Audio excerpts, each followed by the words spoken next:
Unekan brysen hetimasen näri raatreides.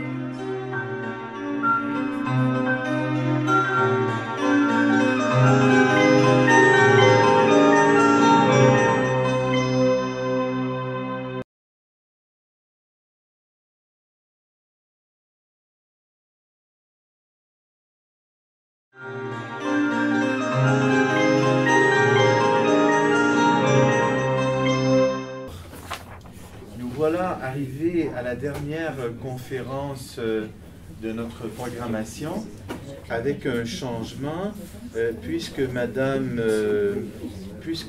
Klimis a été prise d'une indisposition, d'un ennui de santé extrêmement tardif,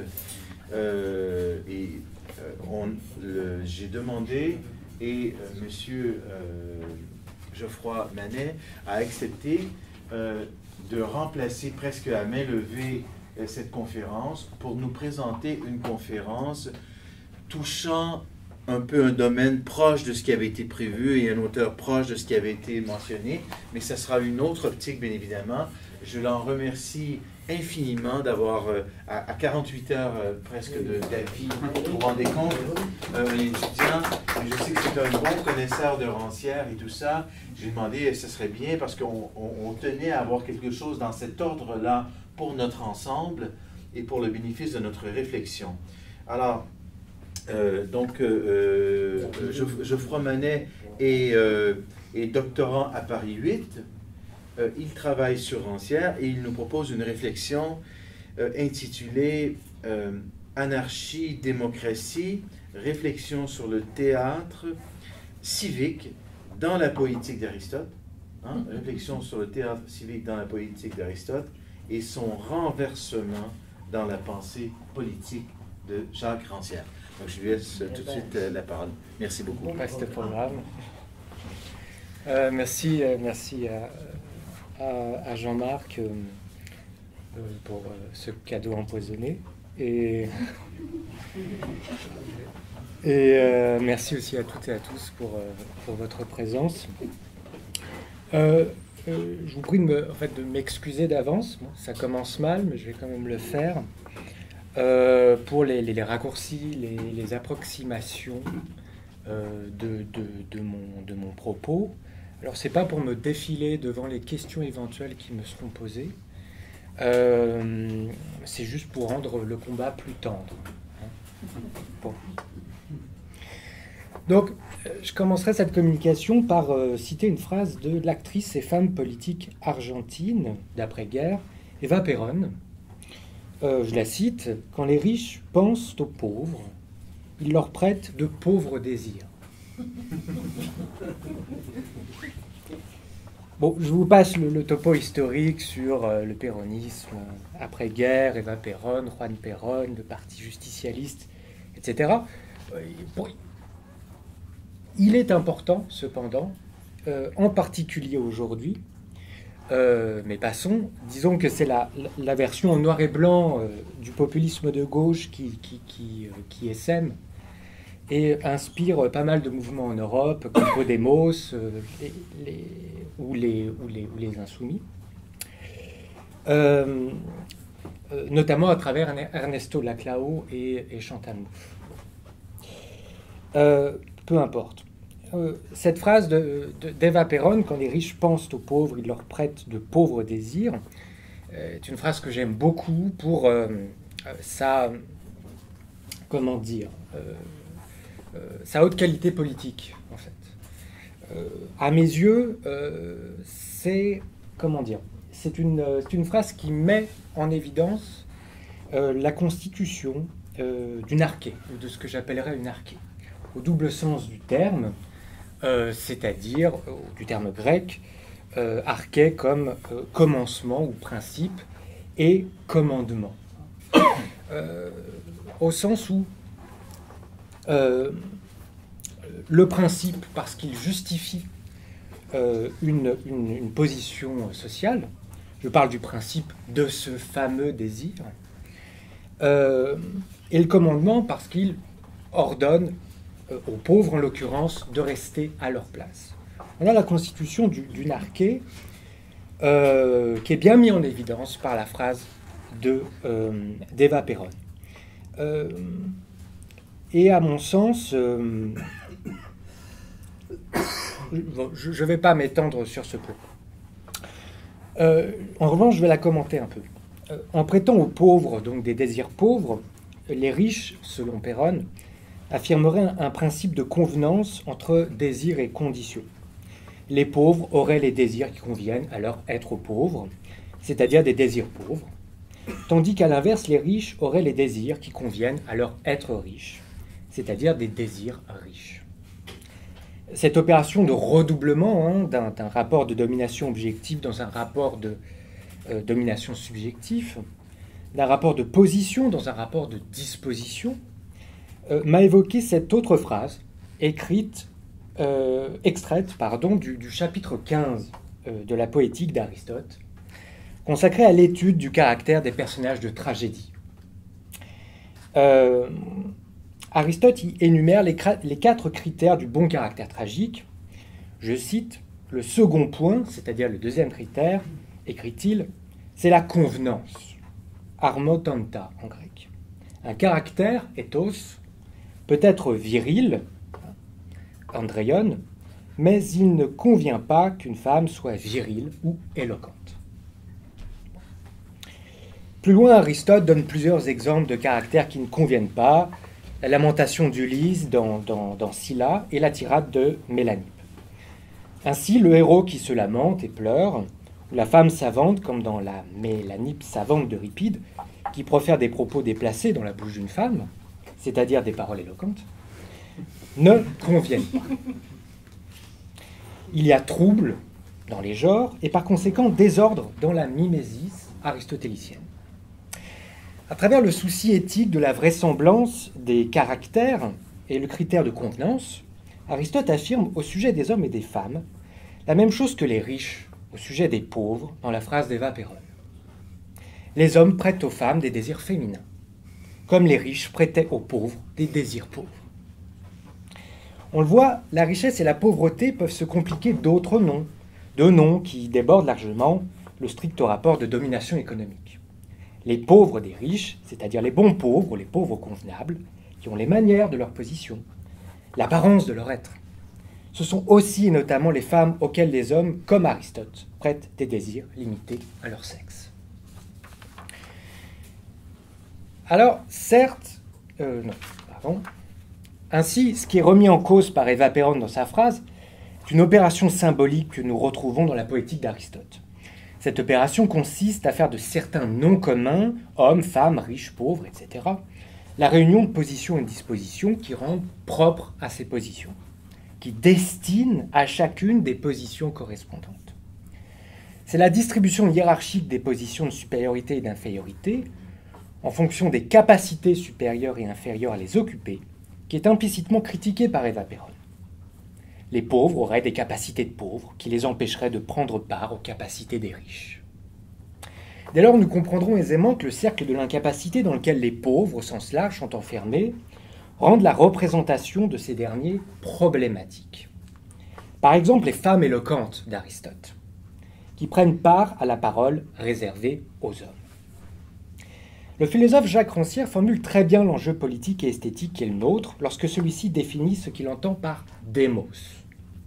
Est du démos, énonce-t-il, celui qui parle alors qu'il n'a pas à parler. Celui qui prend part à ce à quoi il n'a pas de part. Eva Perón et Aristote voient tous deux le démos. Mais là où Aristote n'y voit et n'y fait voir que l'inconvenance, Eva Perón y verrait son mode de visibilité spécifique. Le pouvoir de manifestation du démos et la manifestation de son pouvoir.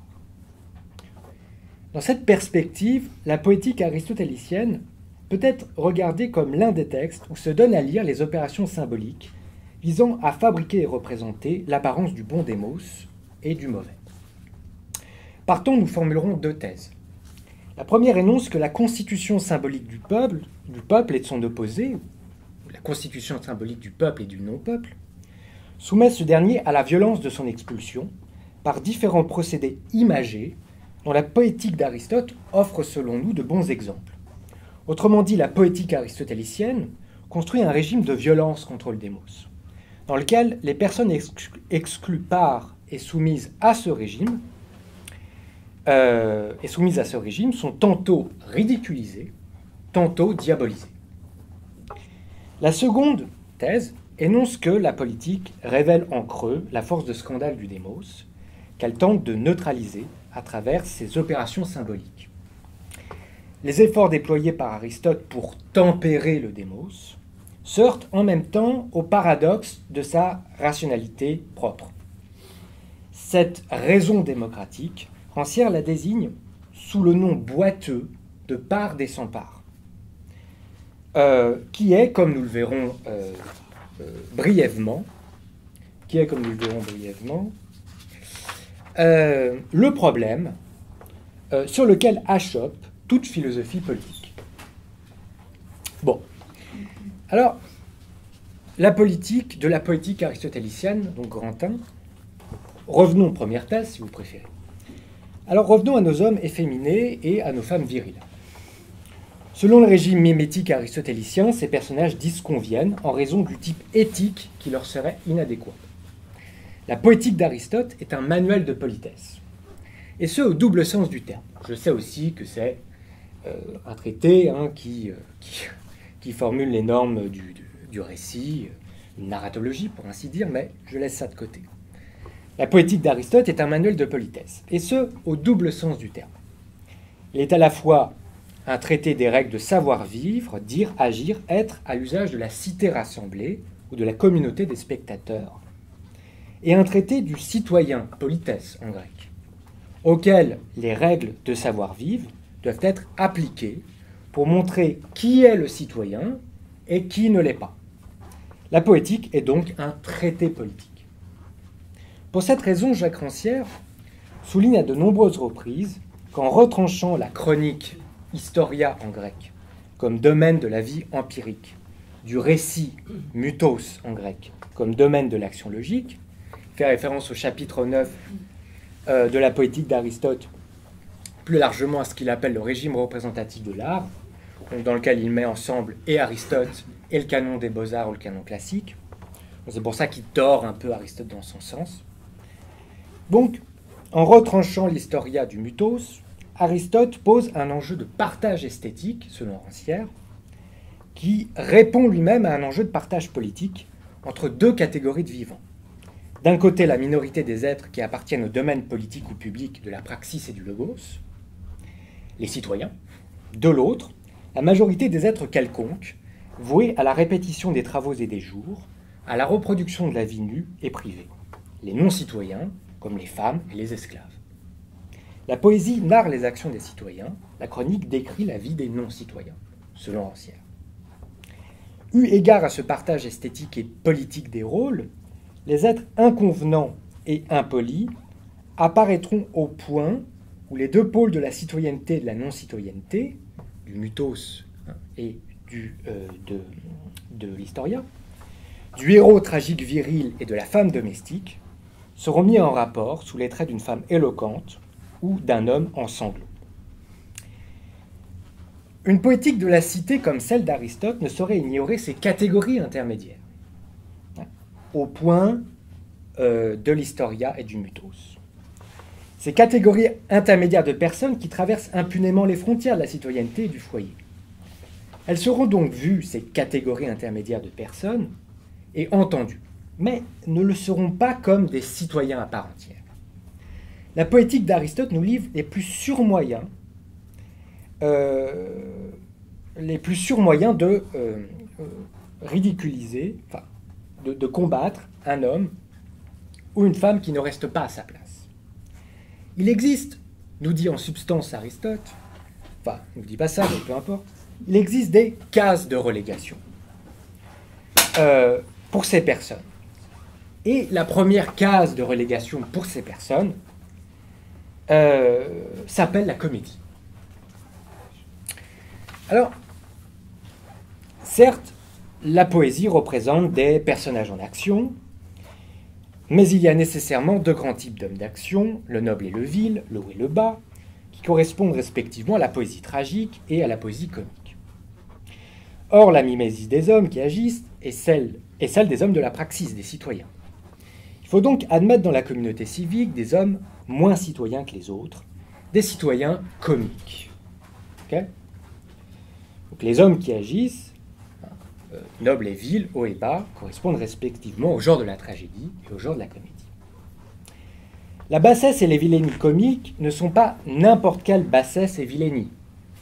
Elles sont, précise Aristote au chapitre 5 de la Poétique, laides. Mais une partie de la laideur qui ne cause ni douleur ni destruction. C'est la formule d'Aristote. Une telle laideur désigne par exemple la difformité du masque comique, plus généralement les caricatures physiques et morales, donc esthétiques et éthiques.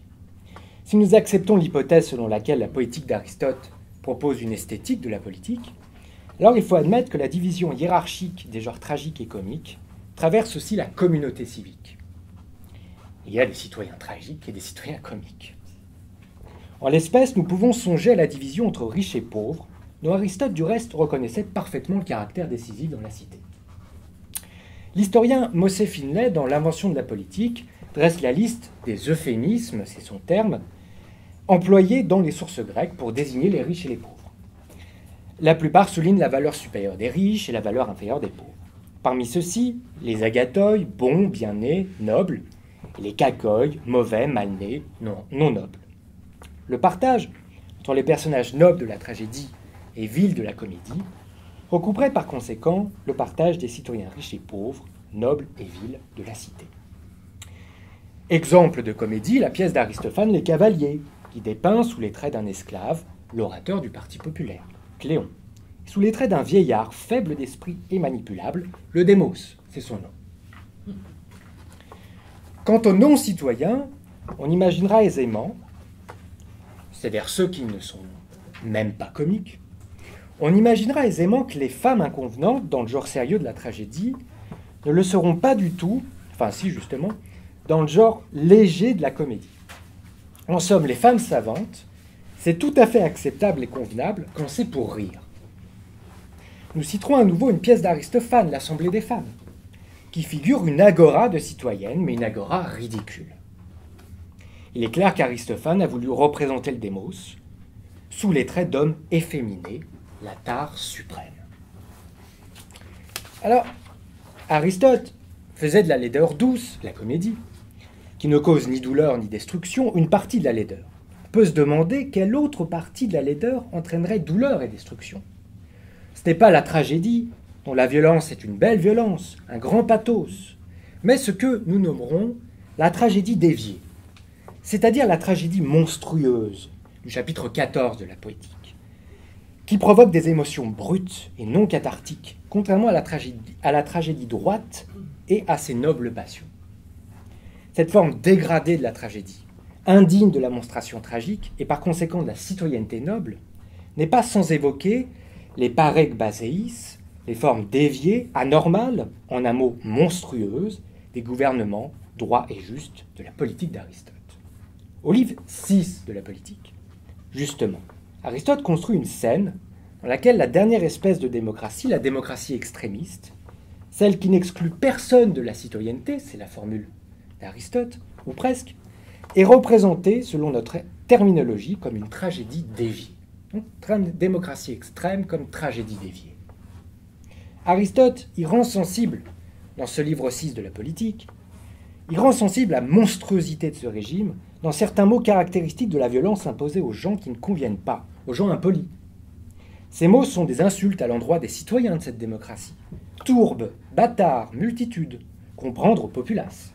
Et des diabolisations, telles que l'usage par Aristote du mot tyrannie pour qualifier, je cite, l'insubordination tolérée dans ces démocraties extrêmes, chez les esclaves, chez les femmes, chez les enfants, et l'indifférence pour la façon dont chaque citoyen entend vivre. Fin de citation. Bon, je passe sur les accents platoniciens d'Aristote dans ce passage pour insister sur la tyrannie. Donc, une femme qui désobéit à son mari, un esclave à son maître, un enfant à son père est un tyran. Après la comédie, voici donc notre femme éloquente, repeinte en tyran, et le tyran repeint en monstre. Je passe également sur la tyrannie grecque et son histoire, quoiqu'il ne soit pas totalement superflu pour notre propos de donner au moins une définition de la tyrannie historique. Selon l'historienne Jacqueline de Romilly, qui n'est pas la plus démocrate des historiennes de la Grèce antique, la tyrannie était, je cite, un régime fort soutenu par le peuple contre les grandes familles aristocratiques. Bon, fin de citation. Du point de vue philosophique, en revanche, Aristote nous apprend au moins une chose. Tyrans et femmes inconvenantes sont coupables du même crime. Ils ne sont pas gouvernables. Okay. On ne peut ni les subordonner, ni les domestiquer. Cette absence de gouvernement, en grec arché, ce crime anarchique, vaut à la démocratie qui le tolère l'épithète de démocratie extrême. Je formulerai 3 remarques à ce sujet. Premièrement, la mise en scène aristotélicienne de la démocratie tragique montre que le désordre démocratique déborde largement le cadre de la communauté civique stricto sensu, pour altérer ou corrompre des rapports sans réputation politique, comme les relations sociales au sein du foyer. La démocratie, c'est-à-dire l'égalité, peut donc gagner toutes les sphères de l'existence humaine. Amour, travail, amitié, pensée. Elle peut apparaître n'importe où, n'importe quand. La citoyenneté y est flottante et la vie ordinaire peut s'avérer politique. Ce qui pose la question, au passage, d'un amour, d'un travail, d'une amitié ou d'une pensée démocratique. C'est une question qu'on doit en particulier adresser à la philosophie politique. Deuxièmement, la machine de vision poétique, en identifiant la démocratie où les personnes intermédiaires sont tolérées, à la tyrannie, contribue à projeter sur le démos et son pouvoir anarchique l'image d'un régime sauvage et criminel.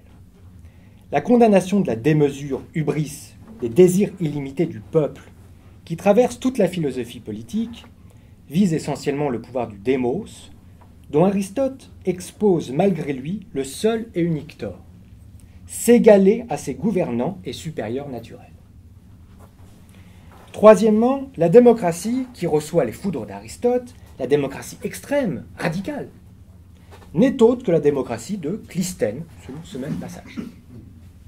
L'inventeur de la démocratie à Athènes, en 508 avant notre ère, est le monstrueux tyran qui tolère des femmes et des esclaves ne désirant plus l'être. Ainsi, passons-nous du premier type de laideur, la laideur douce, de la censure comique, au second type, la laideur dure de la tragédie déviée. Si le refus de l'inégalité là où elle doit régner, par exemple dans le foyer, est extrémiste, alors nous devons en conclure que son acceptation et l'intolérance à l'égalité sont modérées. Les usages poétiques de la comédie et de la tragédie, comme technique de gouvernement du démos par dérision et diabolisation de son pouvoir, révèlent une violence bien plus réelle et quotidienne que la prétendue tyrannie clisténienne. La violence des modérés, des gens polis et convenables, la violence de l'extrême centre. Au fond, Aristote oppose 2 peuples, le bon et le mauvais, comme sa typologie des régimes démocratiques, au livre 4 et 6 de la politique, opposera diamétralement 2 grandes espèces de démocratie. La première et la dernière, la meilleure et la pire, la démocratie agraire et la démocratie extrême ou radicale. Or, ce qui rend la démocratie agraire si supérieure aux autres, selon Aristote, c'est paradoxalement que le peuple, en l'occurrence la paysannerie, en est absent. Le peuple est absent de la démocratie agraire. Il n'a pas, je cite Aristote, il n'a pas le loisir de prendre part aux assemblées, parce qu'il n'a pas le temps de faire autre chose que son travail, et pas les moyens financiers de perdre une journée de travail. En outre, la cité est trop éloignée du champ, du lieu de travail, et surtout, je cite, la plupart des hommes, écrit Aristote, sont plus avides de gains que d'honneur. Bref, les pauvres ont des désirs pauvres. Ce seront les gens de bien qui occuperont le lieu du pouvoir. Ce seront les riches, aux riches désirs, la minorité des hommes avides d'honneur, ou les meilleurs.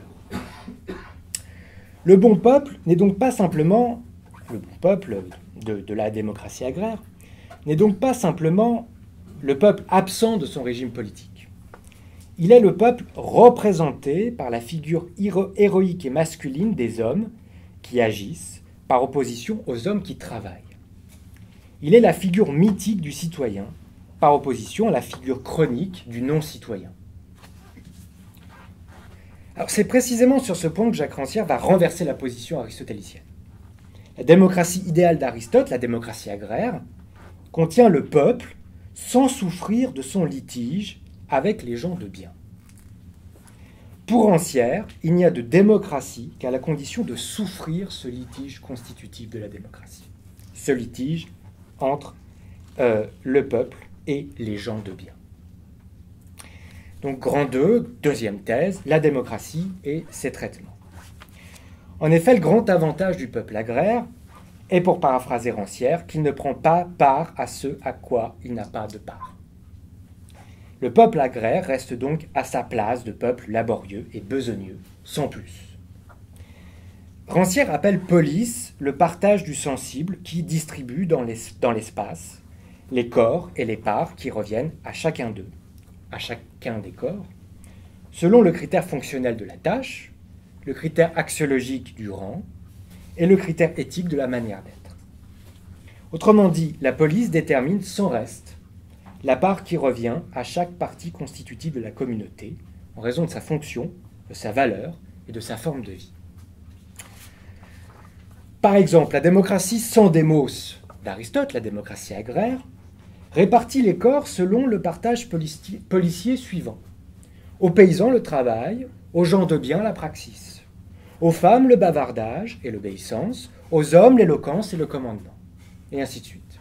Alors un exemple de partage policier typique. Nous l'aurons compris, la démocratie extrême remet en cause les partages policiers de la démocratie agraire. Son démos défait l'ordre normal des parts et des parties propres à la police. Il parle, le démos, ce démos, celui des démocraties extrêmes, parle alors qu'il ne devrait pas le faire. Il prend part à des fonctions, des valeurs et des étoiles auxquels il n'a pas à participer. Il crée, en somme, une part des sans-parts. Bien entendu, les êtres intermédiaires amphibiques de la poétique et de la politique, les femmes éloquentes, les hommes sensibles, les pauvres éventuellement aux désirs riches. Donc, ces êtres intermédiaires amphibiques de la politique et de la poétique sont des exemples de part des sans-parts. Dans une femme éloquente, un esclave sans maître et un homme sensible, Aristote affirmait que nous ne devions pas voir un peuple, mais une farce ou un tyran, les figures opposées du peuple, héroïque et viril.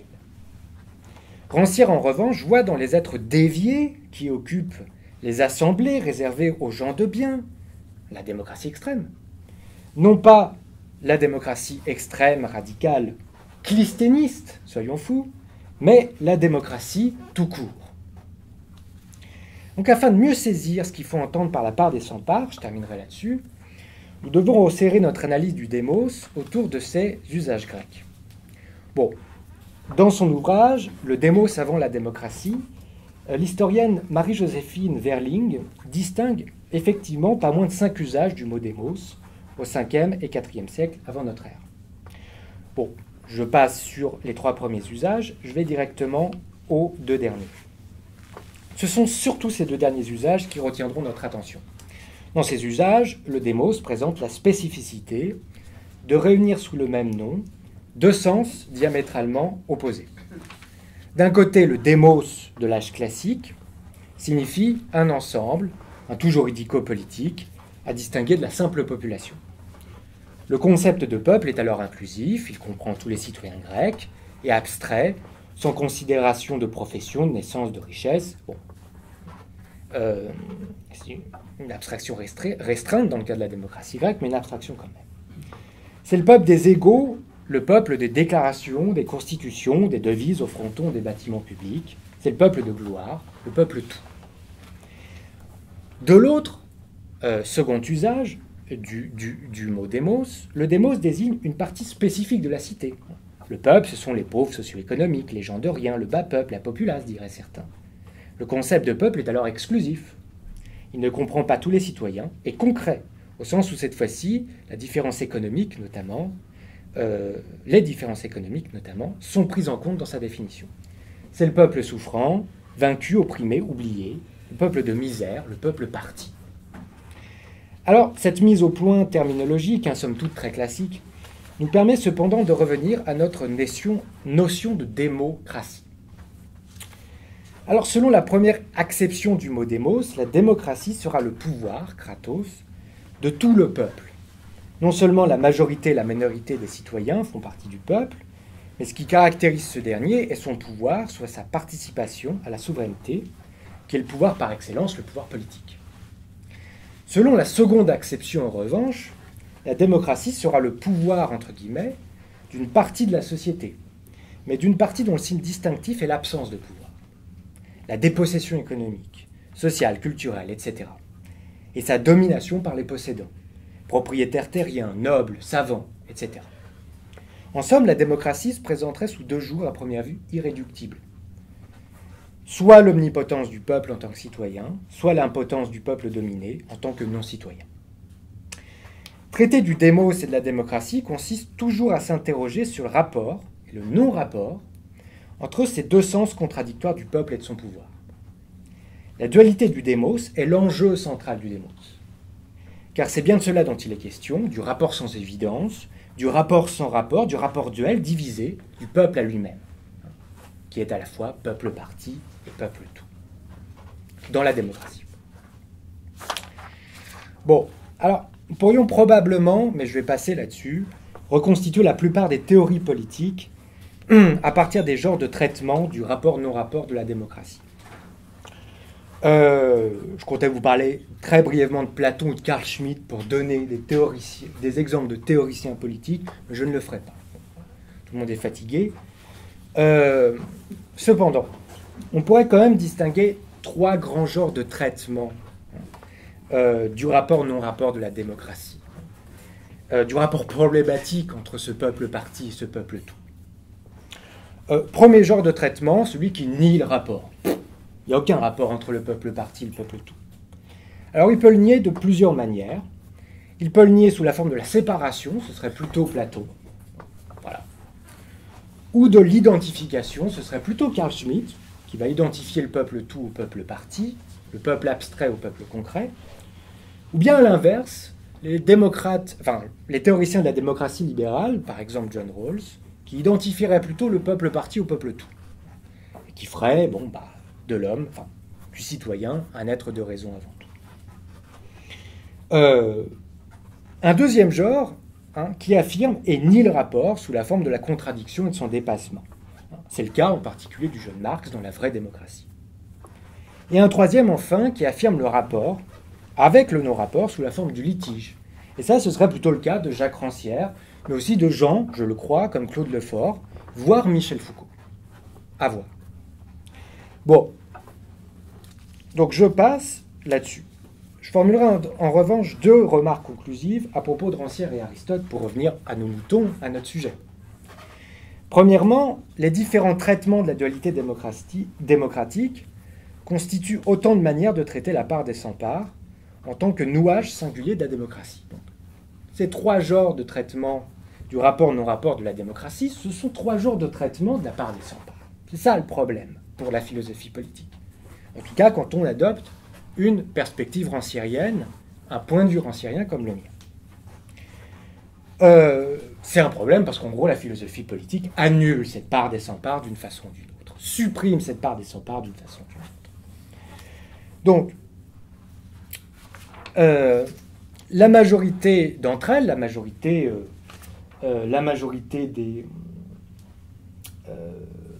des traitements de la part des sans-parts, la majorité d'entre eux plutôt, hormis le dernier genre, ont en commun de supprimer au départ ou au terme le nœud démocratique de la part des sans-parts. Bon, par exemple, Platon supprime dès le départ, par exemple, le jeune Marx va le supprimer au terme, dans le dépassement. Aristote, qu'il supprime au départ, avec Platon, d'une manière différente, mais avec Platon tout de même, Aristote, qu'il supprime au départ, qui supprime cette part des 100 parts au départ, a pour particularité de le faire par la séparation des deux peuples.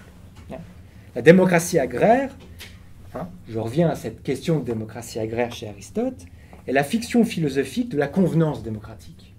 On revient à la poétique. Le partage spatial et temporel qui sépare le paysan trop éloigné et trop affairé du citoyen agissant et pensant. Il convient que le peuple travaille comme il convenait que les pauvres désirent la pauvreté. Mais il ne convient pas que le peuple parle et s'assemble. C'est pour ça que la démocratie agraire est une bonne démocratie, une démocratie idéale. Parce que, voilà, le peuple participe ou prend rarement part aux assemblées. Ce sont les termes d'Aristote. La démocratie agraire d'Aristote n'est pas seulement poétique, elle est stratégique, ou plus exactement, la fiction aristotélicienne est stratégique. Cela donnera lieu à ma deuxième remarque, et dernière, deuxième remarque conclusive. La fiction agraire d'Aristote restaure ce que la réforme de Clisthène avait renversé un siècle et demi plus tôt. Aristote est malin. Il sait parfaitement que la démocratie paysanne est littéralement le régime du dème. Le vieux mot de damo, que l'on retrouve pour la première fois dans les manuscrits mycéniens, renvoie effectivement depuis son origine au monde rural. Le damo, c'est l'habitant du dème, et le dème, c'est le village. Aristote a donc quelques raisons de représenter le démos idéal sous les traits authentifiants du villageois. Pourtant, sa fiction champêtre, la démocratie agraire, referme la dualité ouverte par Clisthène et son opération métaphorique inaugurale. Chez ce dernier, en effet, le dème, comme simple village, devient la circonscription dans laquelle chaque citoyen doit à présent s'inscrire pour bénéficier de ses nouveaux droits civiques. La réforme de Clisthène introduit donc une césure entre le villageois et lui-même. Il crée la dualité des peuples, le peuple parti et le peuple tout, que nous retrouvons encore dans certaines langues. On peut songer à El Pueblo en espagnol. L'ancien exclut, le paysan en particulier, que ses adversaires appelleront bientôt démocrates, pour railler le pouvoir des bouseux et des ploucs, parce que le mot démocratie, c'est aussi le mot des adversaires de la chose, pas seulement, mais ça l'est aussi. Et disons que je l'interprète comme ça, le pouvoir des bouseux et des ploucs, je ne sais pas si ça se dit comme ça au Québec, mais enfin, vous avez compris, le pouvoir des paysans, voilà. Donc, l'ancien exclu, que ses adversaires appelleront bientôt démocrate, trouble autant la vision unaire du démos, crasseux, que la vision unaire du démos champêtre, celle d'Aristote, en l'occurrence, celle du démos champêtre. Cependant, la dualité démocratique n'est rien, donc la dualité démocratique couvre Clisthène et que referme Aristote dans sa typologie des démocraties, en particulier dans la démocratie agraire. Cependant, la dualité démocratique n'est rien plutôt, tant qu'elle ne fait pas effet. La stratégie poétique d'Aristote visait à ce qu'elle n'en produise pas ou peu. Le peuple aristotélicien est le peuple qui ne participe pas ou peu aux assemblées, laissant au seul meilleur l'espace central du politique. Okay. La stratégie poétique de Clisthène, pour ainsi dire, ambitionnait le contraire. Le peuple clisténien est le peuple tout entier, la démocratie extrême, la démocratie radicale, qui prend part aux affaires publiques. Le démos n'est jamais dans l'un ou l'autre de ses sens. Il est toujours dans ce qui résulte de leur mise en rapport pratique. Tout démos est un effet de participation, et toute participation démocratique, une rupture avec les maîtres qui nous prêtent des désirs d'esclaves.